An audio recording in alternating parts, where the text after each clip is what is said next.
விஜய் என்ன சொல்றாரோ one side narration இருந்த மாதிரி அண்ணாமலையை வச்சும் திரும்ப ஒரு பெர்செப்ஷன் வார் தொடங்கப்படுது.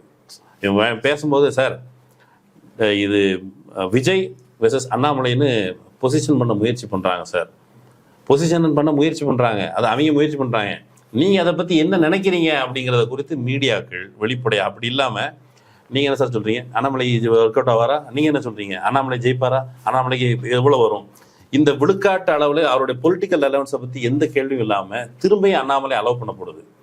இப்போ வந்து உட்கார்ந்துருக்க மீடியாக்காரங்களோ இப்போ யாருக்காவது அந்த மைக்கேல் பெட்டியில் இறந்து போன குழந்தை அந்த குழந்தையினுடைய மரணத்தை வைத்து நிகழ்த்தப்பட்ட ஒரு கேவலமான அரசியல், அந்த அரசியல் பண்ணாதான் அந்த ஆள் அண்ணாமலை, இவர் எப்படி திரும்ப தமிழ்நாட்டுக்கு மாற்றத்தை கொண்டு வரதுக்கு இவருக்கு என்ன யோக்கியதை இருக்குது அப்படிங்கிற லைனில் எந்த கேள்விகளும் கேட்கப்படாமல் அண்ணாமலை திரும்ப நல்லவர், பிஜேபி ஏமாத்திடுச்சு, இவர் யோகியர், இவர் வந்து தமிழ்நாட்டில் மாற்றம் கொண்டு வரப்போறாரு கேட்டால் ஒரு ஆள் சொல்றாரு அண்ணாமலை லெஃப்ட் லீனிங்காக பேசுவார், இனி லெஃப்ட்ல வந்து இது வரைக்கும் அப்படி பேசிட்டாரு.